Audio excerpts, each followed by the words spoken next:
Watercolor dreaming if you dare. Watercolor dreaming can't compare. I dream in watercolor. Always will never warrant change. Believe us, you need us. Don't let them keep us in our color.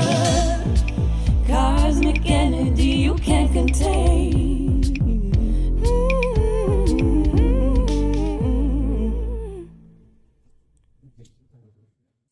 Very good. Intonation problems. We'll keep that track, but we're going to do another one. Okay.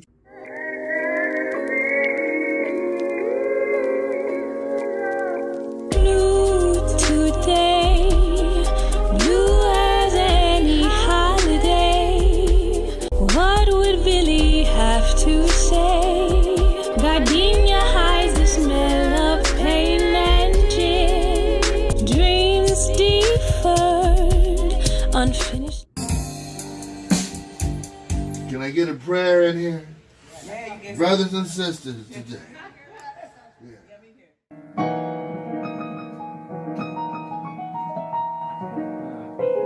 Now, the whole thing you want to be able to do is sing the note in your mind if you don't sing it out loud. You know what I mean?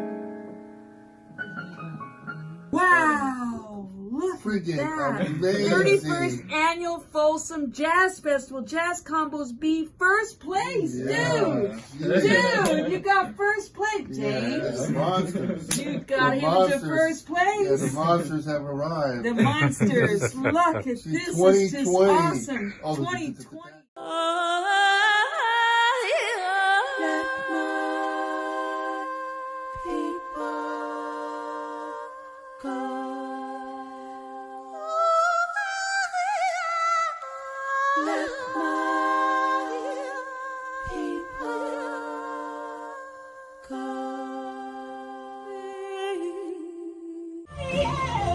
I'm not perfect, but that's okay.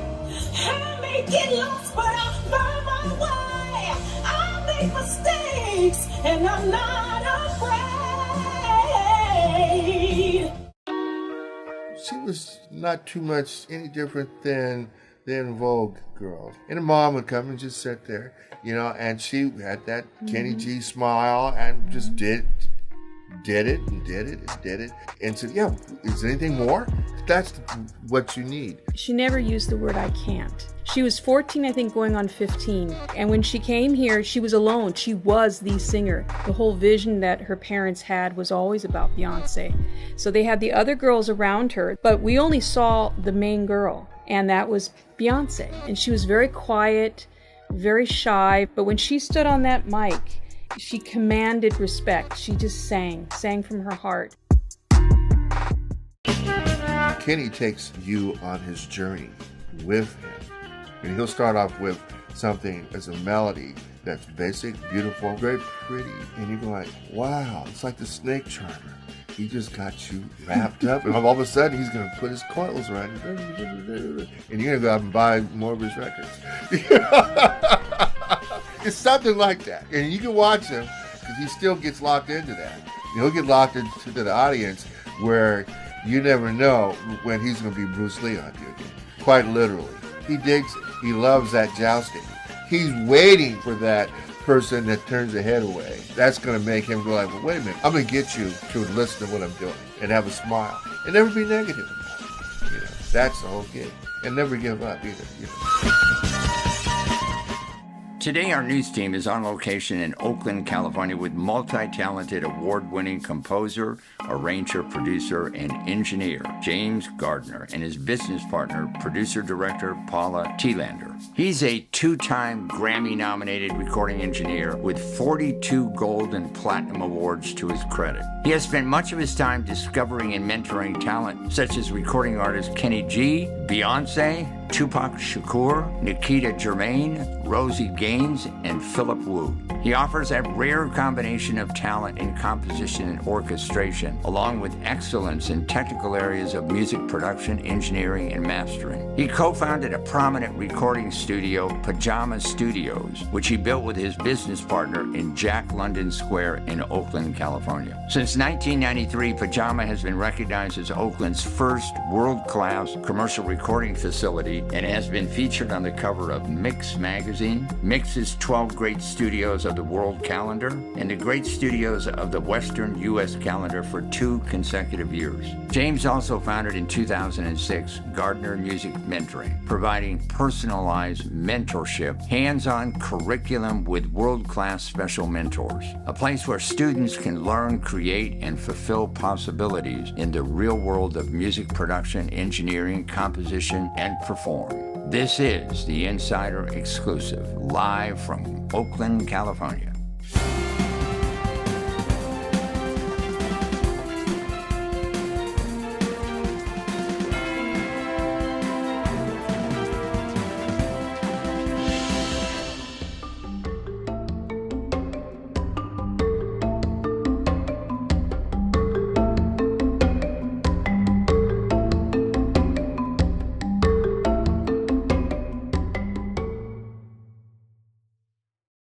It is my great pleasure to introduce James Gardiner and Paula Telander to the show. Welcome to the show. Our pleasure. Thank you. We're here in your lovely studio today. But you and I talked a little bit about before the show, how you even got in the music business to begin with. We're roughly the same vintage, classic vintage, right? And a lot of kids way back in junior high, that's what they called it, took up an instrument. They wanted to be in a band. And I think I told you that I started on the saxophone, and you told me you started on the trombone. And when I remember my experience in the junior high band, there was very few trombone players or very few tuba players. And I asked you, what made you decide you wanted to play the trombone? Yes, what happened is that my cousin was an alto saxophonist, in junior high. And it was the summertime. And his name was Herman, and he said, James, maybe you should think about an instrument. It's not too late to sign up, because they had registration. So I said, okay, I registered and showed up to band room like 7 in the morning or something. The teacher was really good, very tall. I was very short, And I said, I'd like to play an instrument. And he said, we have no more instruments left. I said, you don't? I said, kind of sad. He said, but wait a minute, there's one instrument that's not in very good shape that you could get started on, and it's a trombone. I said, trombone? That was the farthest thing from my mind, because I wanted to play trumpet because they looked cool, and plus they were small. I don't want to carry this luggage, weird-looking instrument. You got to slide and all that, And plus, it just wasn't cool. I mean, So I brought the trombone out. It was falling apart. Slide, it had tape on it, And I took it home. And started to blow on it. Couldn't get anything out of it. And then he sat down with me, and we cleaned the horn. And all of a sudden, I'm starting to hold notes, and had to use a lot of force to get the slide to move. Just and all this kind of stuff. And for some reason, I just kind of got caught into it. So my family was like 9 kids, in the Seattle Central District, and it became a great thing to do, to go in my room by myself and just practice, and get away. And so I found myself doing that more and more and more. It became the first love was my instrument, it was more so than friends or running around. So that's all I did was practice. And then, the teacher started showing me more and more about the instrument. And And then I asked him, I said, we're in beginning band, and was playing the same notes. And I just noticed how the book was written or something. I said, how could if I write something, through the trombone, they had manuscripts. He got me some manuscript paper. So I literally studied how the books were written, and I started playing the notes on the trombone. Then I would give those notations, in the bass clef. So I wanted to know, how could the whole band play my music? So he showed me how to transpose for all the instruments. He showed you how to write music, right? Yeah. And you had never been trained by anybody. So then I started playing the trombone. So I'd write this out on the paper, right? And so, oh my God, this is like really cool. So this is all done in pen. There was no Xerox machines, or you didn't even know what that was. I mean, and so then I'm getting all this manuscript things, and there's like 60 kids in the band room getting to play. So I'm writing all the clarinet parts, all the flute parts, all the trumpets, all the French horn parts, not knowing, wow, this is a lot of work. I didn't care. I just wanted to hear what this was going to sound like. What has always amazed me about composers is, you hear where other instruments should add into the song. Right. They're not playing the same notes, but how did that came naturally, right? That's kind of like the genius of what you do. For some reason, I got fixated on melodies. I guess, in the beginning band book, when you're playing London Bridges, you're learning melodies. So I learned melodies. And then melodies would be like, I'm gonna play this melody, but I'm gonna have the flutes play a melody going against another melody. So it's a series of melodies that intertwined. And through the melodies, they created chords. You didn't need to know the names of the chords. It was just the melody. If it flowed right, then it was going to sound right. It's just amazing. That's something I certainly can't do. Create chords. It's like Paul McCartney never knew how to write music. He came up with all these jingles.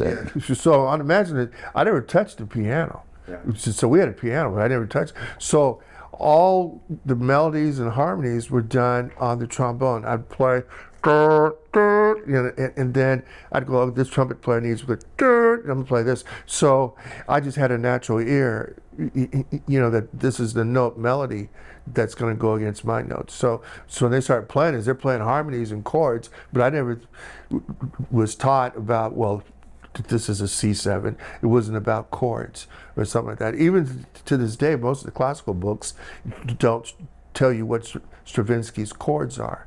You say, it's not until college when the professor is asking you, I want you to explain to me the theory behind the chords. And I said, I don't want to do that, because then I have to stop and teach you theory about what I did when I'm exponentially moving forward. So that wasn't going to work. So that's how I ended up getting more involved in more complex composition. So composition became a natural thing. So this was all still done on the trombone. So then I started writing for the orchestra, not knowing about theory. So then the cellos and the violas, violins, they're all playing my melodies, counterpoint and all that, all because I studied how music was put together on the foundation. And sure enough, it worked. Tell our audience about the Herbie Hancock story. And the reason I'm asking this, because it shows another side of your personality. Not only did you want to create like a whole orchestra of your tunes, your songs, but you also felt that someone that you really admired should know about this too. So how did that happen? Now that's an interesting story, because I was such a big fan of Miles Davis, and there was a keyboard player by the name of Herbie Hancock. It could have been Bill Evans, but Herbie was a perfect person. I loved his harmony and his approach to rhythmically of doing this. So since I'm writing stuff, his group came to Seattle, and they were there for 5 days. So I wrote a chart, we call them charts, for his band. I'm going like, oh, maybe he might like this. The song was called My Friend and stuff like that. It's kind of based off of John Cole. Your song. Yeah, it was always based off a John Coltrane motif, Dorian type thing. It was beautiful, Miles Davis. So he was in town, and I called the Seattle Union, Musicians Union. How old were you then? I must have been 20, 21, maybe 21. So I called him, at his hotel, and he answers the phone. And I says, yeah. I said, I'm James Gardiner, I may have been by Jim Gardiner, can't remember. And I said, I'm a composer, and I wrote a chart for your group. He said, you did? I said, yeah. He said, could you bring it to me? I said, for real? So I brought it down to his room, and I'm knocking on the door. He didn't know you from Adam. No, he didn't know me at all. So I'm knocking his door, and all of a sudden in front of me is Herbie Hancock. I was speechless. I'm like, whoa. So he puts his hand, on my shoulder, and I go in there, and it's all these suit and tie people, from the University of Washington Seattle School District, and they were in a meeting, and he comes in and he says, "This is young Jim Gardiner, and the person that you should have as your composer in residence is young Jim Gardiner." I was in the middle of something that they had already started, and I still didn't know what they were talking about. So I said, he didn't even look at the chart. It was in an envelope. I mean, he didn't even stop to look at nothing. And so then a couple of weeks go by, and I get a phone call from the Seattle School District, and they're asking me if I'd be interested in becoming a composer in residence for the district. A paying job. I mean, to compose, every day you wake up and you're going to compose music. And, it's like a dream job to be able to be creative and get paid, and then take it to these different schools that have choirs, orchestras, big band, small ensembles, African drum ensembles. So the University of Washington had a mix, Afro music, something class, and it was a very big deal where they were teaching people ethnomusicology, right? So they called me up, and they were going to the schools and creating African drum ensembles with the kids, where they're teaching the kids all African instruments, how to make these instruments, how to take the skins and build the drums. So they were going like, is it possible for you to create a composition that and to do a granted work, commissioned work with our program and the Seattle Symphony Orchestra? And it will be a 40-piece African drum ensemble of all the kids from the Seattle School District, and an original composition that you would write, and the Seattle Symphony would play this and take it on tour around the whole state.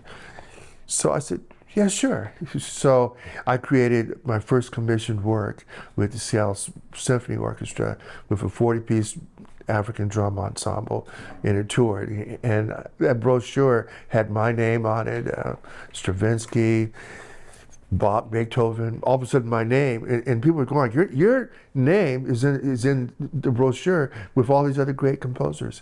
I said, yeah, wow, that's something else, and my teacher said, the number one thing here is you don't want one hand to go up, in the rehearsal. That will be the sign if you can do this.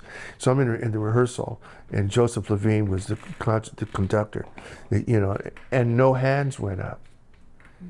Now I had written each part in ink on vellum paper, bound, and the whole 9 yards, and no hands went up. And that was the rite of passage, that you could write notes and not have one mistake out of all these 80 musicians that are playing, all the drum ensembles, that you could write all these notes, because every note is written, all the percussion parts, everything that's done is something that came from your mind that they're going to play, and not one hand came up. So that kind of launched your career, if you will. Yeah, it gave me the confidence, because you're with the big guys, and they take no survivors. These are union musicians. Each person is getting paid lots of dollars per hour, per minute, equals a lot of dollars. When one hand goes up, then it's like, oh, this rest looks different than what yours is. I mean, once that, it's an avalanche. They lose their confidence in you as a composer. So that's the reason why you don't want to have any mistakes. And plus, I was being trained as this film composer from a brilliant film composer that taught me, Bon Yashur. Let's talk about that word you mentioned, confidence. It gave you the confidence. I am a TV producer. I'm also a writer. Mm-hmm. But I know not every book that I write is going to be a bestseller. Mm-hmm. But if you ask me, I really don't care. If I liked it, I wrote it. Do you have the same kind of expectation for yourself when you write different compositions?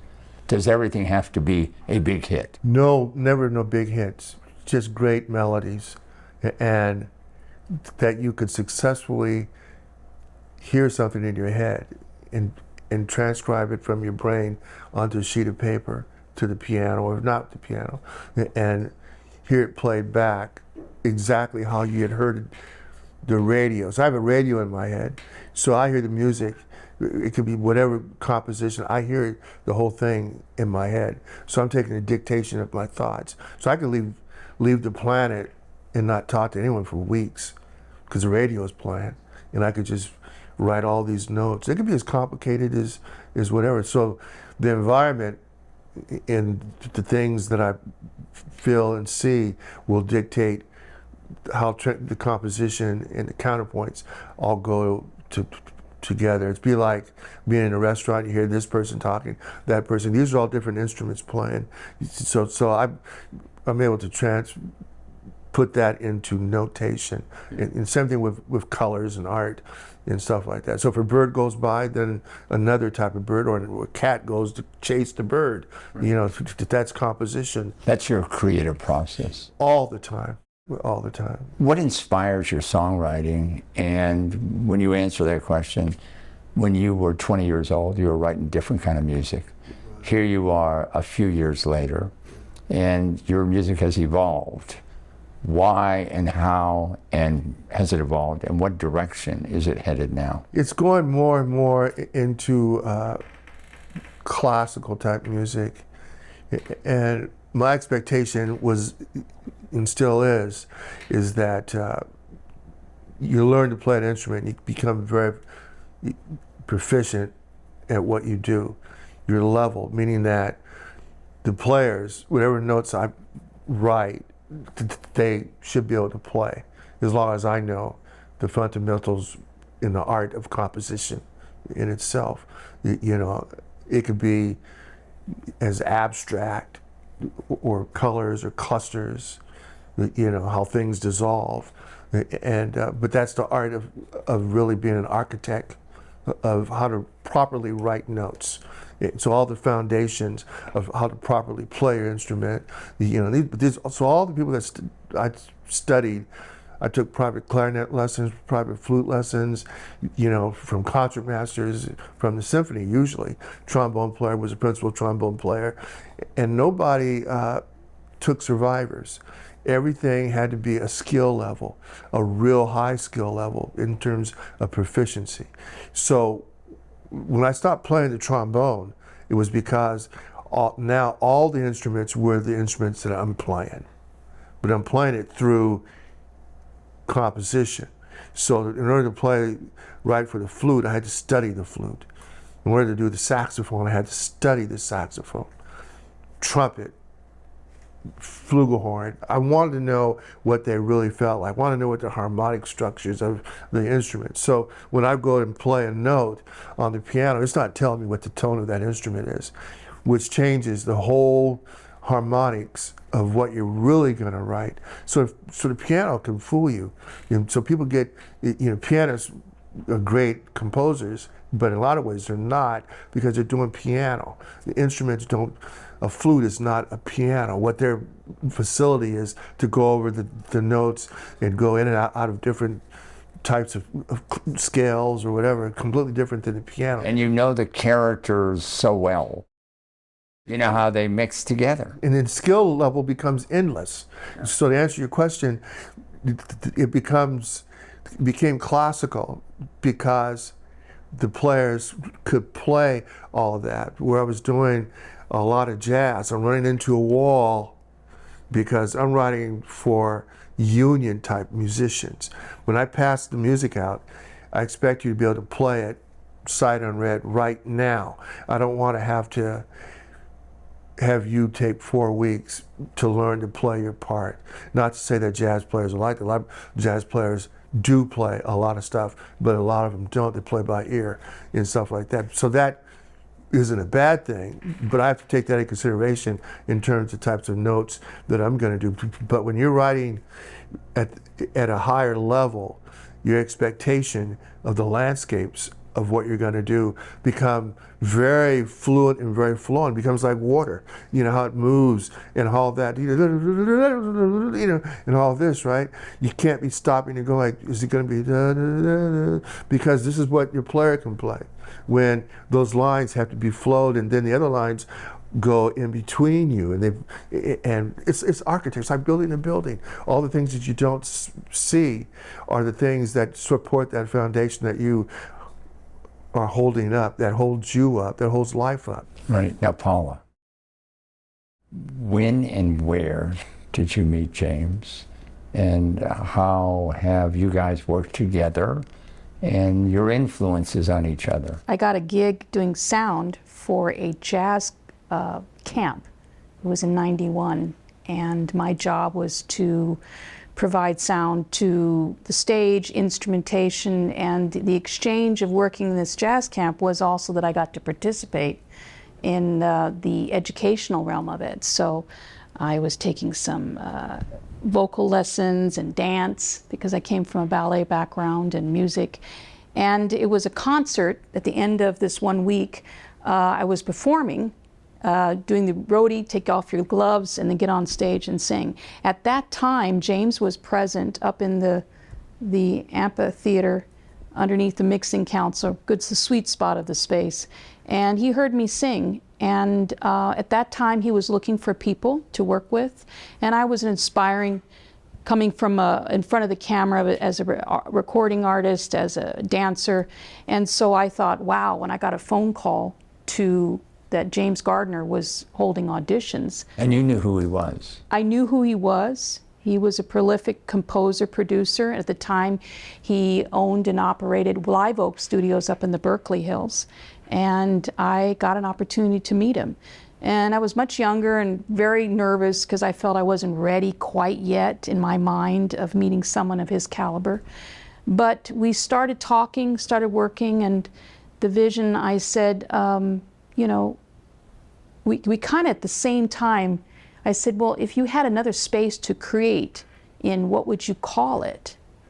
And we both looked at each other at the same time, and he said, we both said at the same time in unison, like a song, Pajama. And at that time, James was looking for another facility to expand his business and his studio, and we came to Jacqueline Square in Oakland and started building Pajama Studios and opened up the doors in April 1st of 1993. So that's how the journey started. It started through music, and it evolved in building a facility, a place where artists can come and create. And James still a place where he can produce and create his original music. And it turned out that we ended up opening the studio as a commercial facility. And we got an opportunity to be on the cover of Mix magazine, an international trade magazine. And then we said, you know what, we have this opportunity of having this studio here, being on an international cover of a magazine called Mix. We need to do something with it. So we decided to have a party and invite everyone, and everyone we did. And it was a success. And through that, there was a gentleman who showed up. His name was Dewey Hughes. He flew in from Washington, D.C. to L.A. to meet up with the producer. And that producer says, look, I can't talk to you. If you want to talk to me, you need to get on a plane. and come to Oakland because there's a grand opening of Pajama Studios. It's the who's who. And this gentleman came, and the next day, after the party was over, he comes knocking on the door, and he was a very distinguished gentleman, and he said, you know, I flew all the way from Washington, D.C. to see this facility. Could you give me a private tour?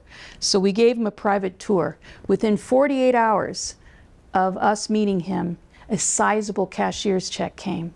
And if it wasn't for this gentleman... No business plan, nothing. Just a check, a big check. And we didn't even really know who he was. Who is he? He is the founder, along with his wife, Kathy Hughes, of One Network.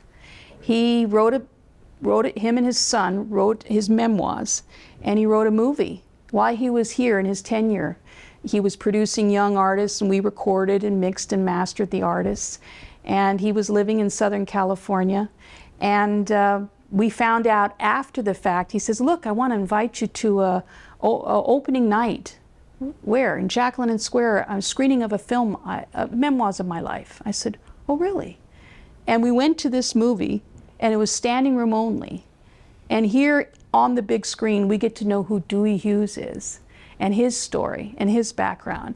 And it's been like that. Pajama is a place where so many great artists have started. So did he require you or ask you to produce any specific compositions or pieces or anything? Just said, here, you need help, we're going to help you. Yeah, absolutely, yeah. Yeah, he subcontracted us more as a studio to provide, he had a young producer who was producing all his music. So we stepped in as a studio to record the recording artists. We were like advisors. You know, and from that, you know, many young and upcoming artists came out of here, huge hits over the years. I think in 2006, you established a mentorship, did you not? Yes, absolutely. And is that still going on? Yes, it is. Yes, it is. If I remember correctly reading, you have other mentors that assist you in mentoring young mentees. That came about from the thing of Herbie Hancock putting his hand on my shoulder. So I said, you know, I need to do that with more people, and also other great musicians that I know are really good. I'll bring them in and have them mentor them on their proficiency on their particular instrument. It's almost like being the head of a doctor's office, and you want to bring a specialist in. Like there's a bass player that plays blues that's like the best. You know, it's not like you think you know blues. You bring in someone that does the blues, you know, and they'll sit down with a student. So whatever a person needs, I kind of evaluate. Oh, this next level that you need to have this person. So if it's a guitar player, that, you know, it could be a certain type of style of guitar or something. I'll bring that particular person in, you know, which is really kind of good. Now, I also have read that you're responsible for the launching, if you will, of certain well-known musicians, certain well-known singers. In fact, I think I saw a piece where you had Beyonce in your studio when she was 14 years old. Yes. What a talent, huh? And also and I watched a number of these clips, Kenny G. Yeah, Kenny. I understand that you were pretty much responsible for starting Kenny G's career in Seattle. And I saw I think it was a clip where he says, let me point out the man who put me on the map, who made me or gave me the start that I needed, and he pointed to you. Just like when Herbie Hancock didn't know me and saw my face and welcomed me into his world and put his hand on my shoulder. So I do that. So when I saw Kenny and the way his attitude was, you know, I said, I like this guy. He's kind of cocky. He kind of thinks he could do all this stuff. So that's how we got. So I would write out an exercise and say, okay, could you play this?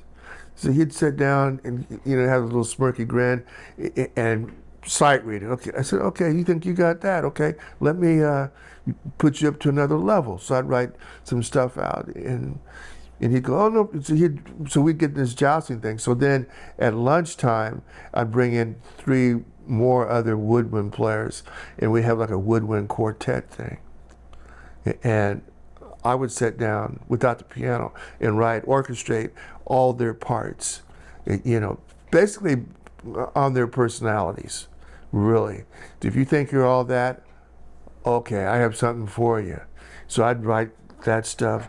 All of a sudden, I'm giving Kenny Constantly challenged. I'm going overboard on Kenny stuff. Okay, dude, let's see if you could do this. Look, the big question here is this. You wrote what you wanted him to play. Absolutely. He took it one step further, didn't he? Always, always. He made it his own.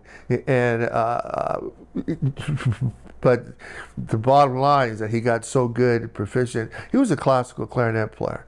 He didn't want to admit that to people, but that's what he studied with the principal clarinetists with the South Symphony and all that, and stuff. But so he was really very gifted, and I kind of like that. It goes back to that stuff about composition, what I like to write, and he was meeting that objective, like there are nothing in front of you that you can't play. Well, let me say this, as a young sax player myself, nobody played the soprano sax. Nobody.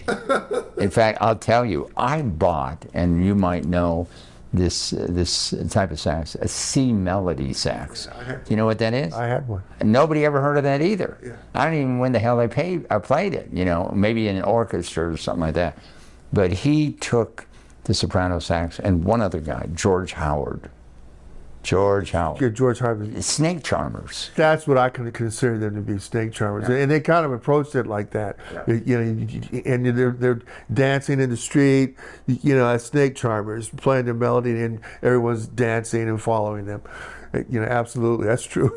Now, let me ask you this: what do you consider the most challenging moments of your career? Yeah, the most challenging thing is, even though you've done it, when you pass the music out, you still don't know what it's really going to sound like, because you're taking chances. It's easy to, like your first teacher say, just have everyone play in unison, have everyone playing thirds, everyone playing fifths, note intervals, and you can't go wrong. Right? So, but when you start diving off into, Rachmaninoff, Stravinsky, and, elements that compositionally can be very abstract, but they really aren't. And you're doing the unknown. You're taking chances. And each time you pass it out, you're not sure if those harmonies are going to work and the volumes are going to work. And you just never know. But after a point, you wake up and you passed over it, and there's nothing that you can't write, and it's always going to sound good, irregardless of how complicated it's going to be, how many time signatures, or whatever.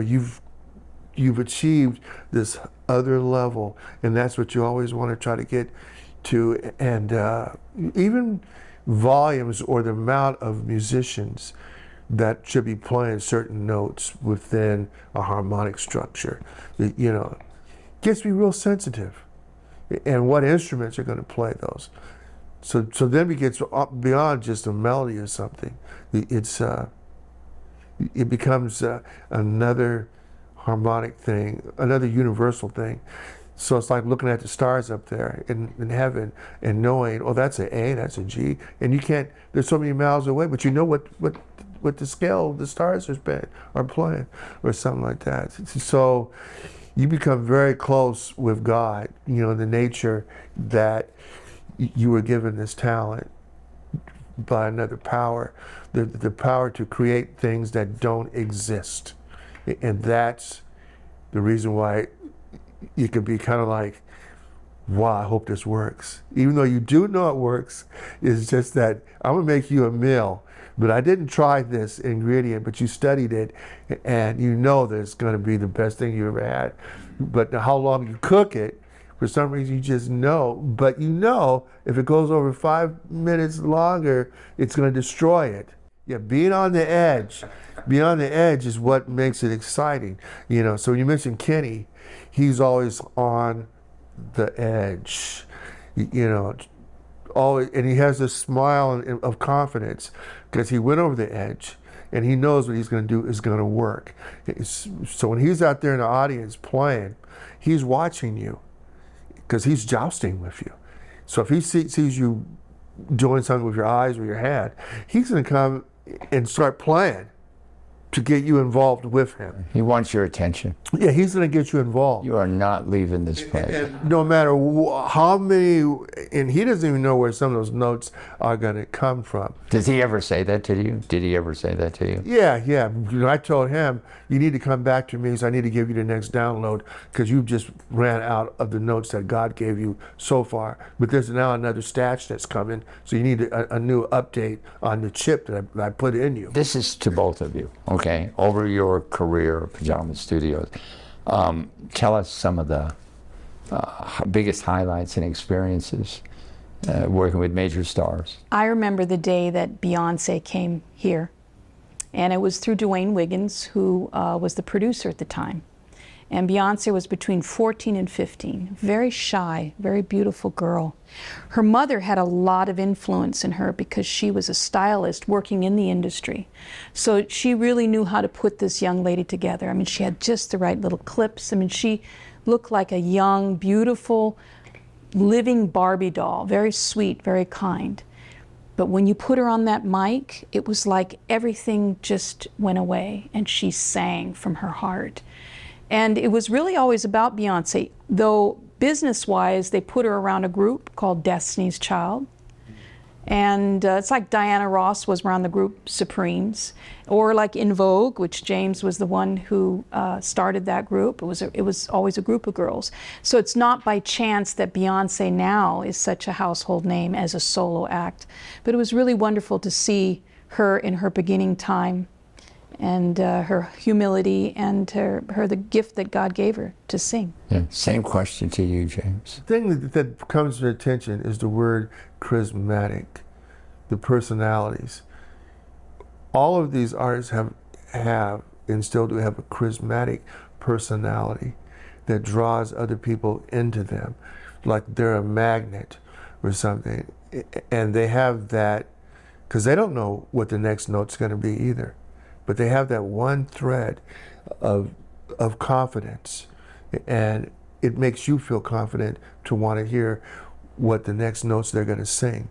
And they all strive to become better and better at what they do. Who comes to your mind most as you're talking like this? Stravinsky.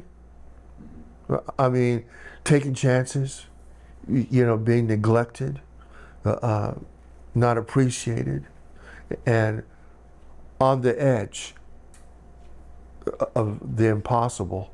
And then people at that level are going like, that's not even possible. Just like Tesla was impossible. Who else would know this other than a musician, right? So I always look for the impossible. It comes from the creative mind that invents other things. So all these other people have one thing in common. They're all composers. Yeah. Of composition. Composition is not just, it's mathematics, it covers, the art of pharmaceuticals. It's the thing of putting together molecular structures. And I asked God, I said, you gave me this thing. I think I'm ready now for you to give me the ingredients to make a rose or to create harmonies that will create solidness that could move objects with sound. I mean, I could make the leaves move with a certain harmonic structure. The flutes are going to play or something. But I want the ingredients to make a rose. So I can sit down and put the ingredients together and make a rose. Something physical, tangible. So once the music becomes physically tangible, then we can't see air. But once I could do that, then I could see the air. And no one can do that, so I know that's kind of abstract. Yeah. Now, we have with us one of your up-and-coming stars. Yes. Tell our audience who that is and tell a little bit about her. Her name is Kali, and she's a young, beautiful artist that's come to us probably about maybe 3 years ago. So we've had the pleasure of working with her through the I guess, through the pandemic and coming out of the pandemic. And what's so beautiful about her name, Kali, is I asked her about that, and she said, well, I love the influences of Frida Kahlo and Salvador Dali. So you put Kahlo and Dali, and you get Kali. And she's also trained 13 years as a ballet dancer in San Francisco. And she is a violinist and got her degree in music and her master's at the Conservatory of Music in San Francisco. Wow. How did you guys discover her? Wow, well, it was actually her mother who called me, and I'm the first point of contact, so when people call, I'm the one who picks up the phone. And she was searching for a facility that they wanted to, she had a compilation of songs. Kali is also a songwriter, singer as well as a musician. And so her mother said, I was looking for a home and for a place for us to record an album. So I said, well, why don't you come over? So we invited both her mother, Cherie, and her daughter, Kali, to the studio. And we auditioned her. We wanted to hear her sing. And we noticed that her ability, her songwriting ability, is very much not only poetry, but very in depth of thinking, how she writes. Almost from a standpoint, like one of my favorite artists is Sting. It's the abstract thinking of things. And her music, although can be commercial, was also very deep in thinking. And I knew it was going to be a perfect fit with how James composes, merging the classical with the commercial and just the different tones. And so we've been working with Kali now for about 3 years. We have an album that at this point we're finalizing. And we got an opportunity to, Red Magazine, which is an international luxury magazine, did an article on her in the October issue of this year. And we got a chance to pull back the curtain introducing Kali. And we did a photo shoot, we did some video clips of some of her music. And so we're very happy and very excited to bring her to the world. I think she will indelibly really reach out to a really deeper way in her music, her depth, and the combination of James's compositions with her writing skills and her melodic structures. I think it's a really good fit, and it's been a joy to produce her. Before we bring her out, we're going to play a clip that you sent us of her singing. So let's do that right now.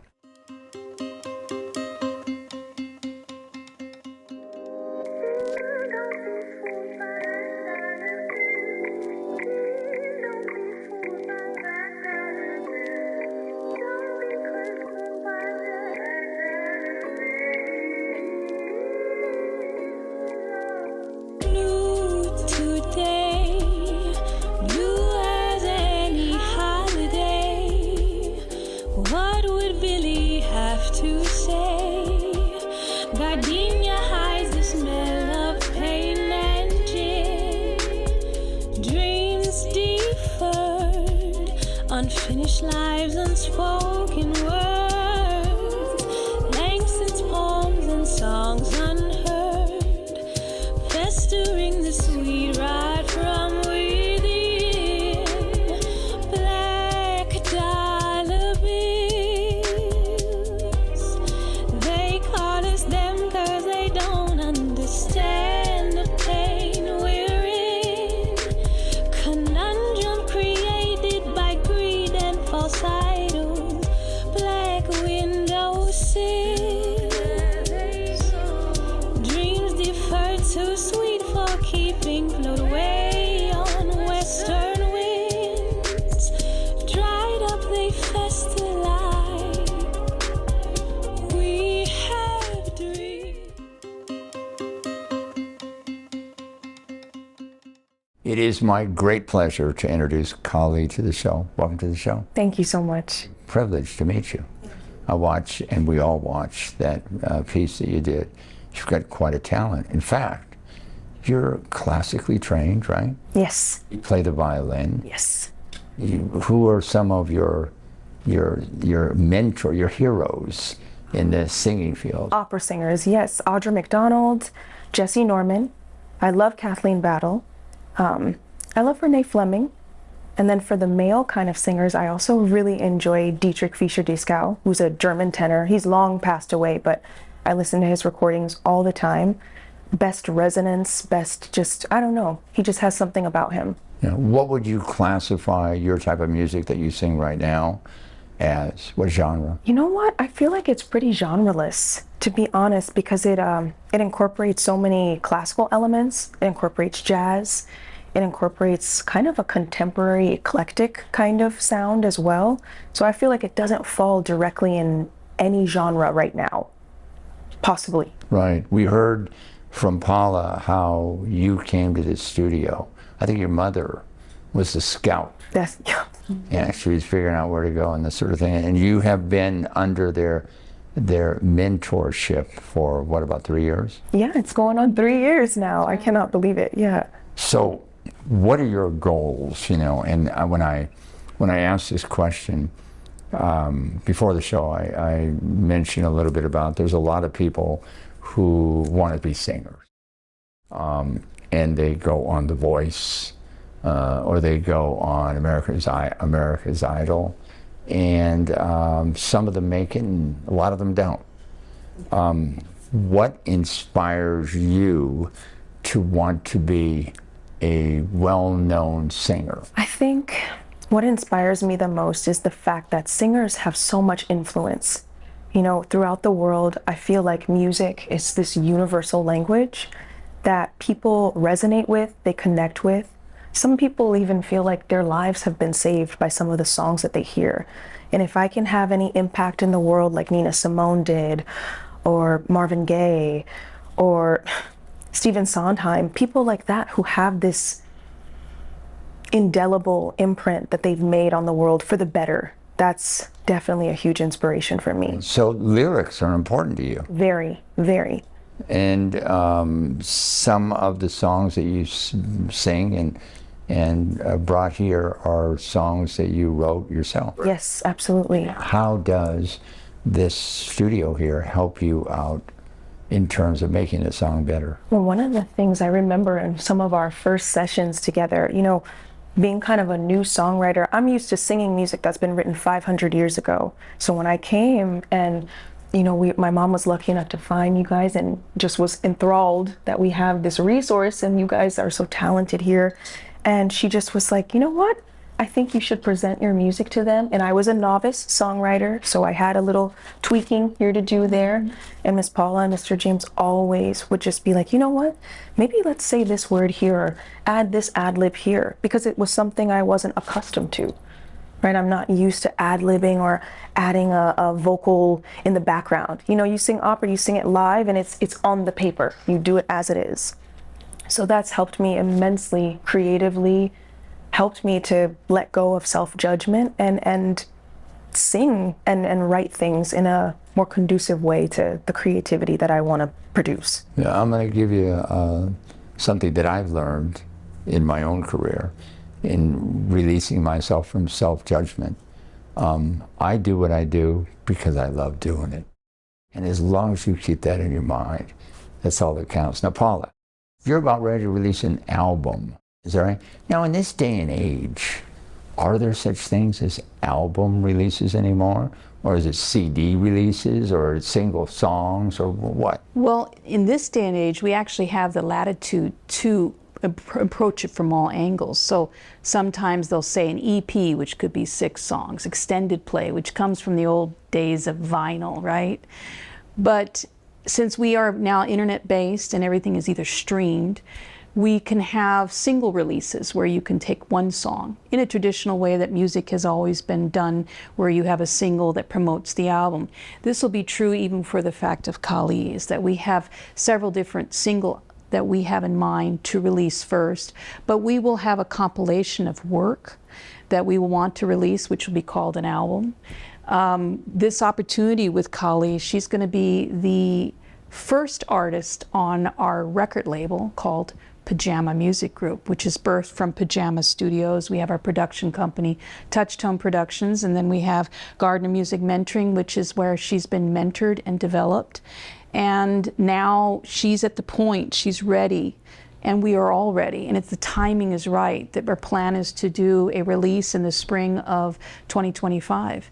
And we're looking to discuss partnerships with major labels that will work with us, possibly in a production deal or what they call a distribution deal. And we're excited because, as you've expressed, it takes years to find people that connect well together, that have the same philosophies, that have the same depths of thinking, and even creativity-wise, that are aligned and appointed and anointed. And it's exciting to work with Kali because she always surprises, and there's never a time where she says, I can't do that. Let's try this. Okay. And it was exciting that when we did the magazine, it was her first opportunity really being exposed in photographs. And I, as a photographer, was able to take pictures with her and to see her just bloom where she was planted. The clips that you got to see, we got to film that. And as a director, producer, it's a joy. You're only as good as the next talent that you work with.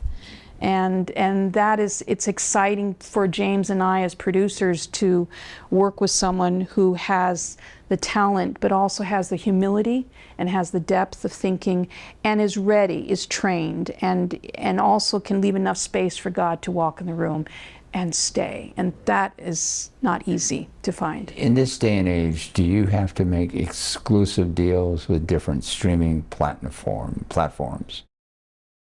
So, for example, if you make a deal with Apple, can you also have the music broadcast on Amazon? Yes, you can. You can, and that's a separate distribution deal. Yes, you can. It's, the general platforms are Spotify, Amazon, Apple, Google Music. Those are your general, now the norms of internet releases. But vinyl is also really, there's still a following of people who want to have audiophile music, so people are releasing still vinyl. What I love about vinyl is the architectural interest of getting all that big space of the photos and the sound. So our plan is next year is to do obviously the streaming platforms and to discuss even a vinyl release. What about traditional radio show? Oh, absolutely. You make separate deals with? Yeah, like we have the blessing of being interviewed by you, Steve. And this, actually, you are the first show to really unveil this young lady. Okay, so we'll be signing a distribution deal here soon? Well, everything is negotiable, darling. Oh, so let me ask you this.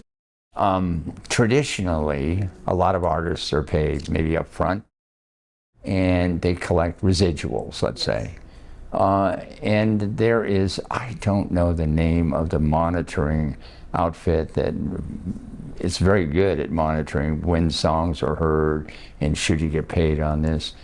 Do you have to make some arrangement with them too? In this example, like publishing would be split between James and Kali because James doing the music, she's doing the writing, the melody and lyrics.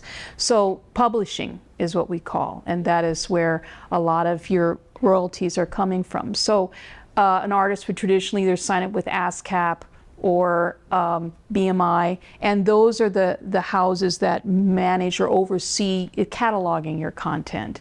And then once you're distributed and playing, whether it be on radio, which is important, whether it be online or just regular traditional FM, AM radio, all those royalties are added up. And then that goes back to the composer and the artist itself. Kali, are all the songs in this initial album, are they all written by you? Yes. You often, getting back to The Voice and American Idol, you have people singing other people's songs. They're trying to be like other people. They're trying to be the next Whitney Houston. They're trying to be this, that, whatever. Do other artists' songs interest you to be able to sing them in your own version? Or is that kind of like running down the road of being an imitator? That's kind of how I'm very open to doing covers. I think it's a great idea. Now, I feel like the covers that I'm interested in doing are kind of covers from the 60s and 70s. So nothing right now that I feel like I would want to do a cover of appeals to me personally to sing. But I don't think it's imitation. I think it's kind of a flattery, right? Where you're saying, I love this song so much, I want to sing it as well. But for me personally, yeah, I'd like to sing original things, definitely. I think it's very difficult to be a recognizable star if you're not writing your own stuff. I mean, look at Taylor Swift. I mean, the type of genre that she's writing about is old. You know, it's been around since the beginning of time. But the way she writes it from her personal experience, you know. Or even one of my favorite artists that you brought up, Marvin Gaye. His writing, his lyricism, I think that's what I fell in love with. It is brilliant. It's time and to- concise as well. He didn't have to say a long sentence to get a good point across. I loved it. I love it. And the music still has that groove. It's timeless. And it's always relevant to really what's going on. I mean, he really was almost prophetic in how he spoke. It was like a mirror. Every time you listen to his music, it's like holding up a mirror to yourself and to society. Well, you're on national TV right now. What else do you want to say? I'd say listen to opera, public. Please go to the opera, go to the ballet. Please be a patron of the arts. The arts need you. Kids like me who are in programs as little babies need you to fund that and to really believe in the power of classical music, because it's what's foundationally helped me get to this point and even be sitting here with you right now. So would you say you're a modern day version of classical music? I would love to say that. Yeah, I would love that. Yes. That's your genre. I will say that. Yes. Like a mix of classical music and maybe a little bit of Marvin Gaye in the beats and the kind of groove that it has sometimes. And she also, I think, I said this before, a favorite artist that I love in his writing ability is Sting. He's very flexible and timeless. And the way she writes, I say it's like a female version of Sting. But with the combination of James's ability to bring out the music and just highlight the notes, is a beautiful combination. Because he expanded on the song so much. You know, when I came here, the songs were on a little beat, right? It was like a beat and a melody, and I had written everything out. But what you and Mr. James have done is, it's cinematic. Yeah. And James writes from a cinematic point of view. And I love that because her music is so visual, and I'm looking forward to producing the videos that, you know, have a storyline and a very cinematic feel to it. We wish you the best success. I know you're in good hands, and I want to thank both of you for being on the show. Thank you for having me so much.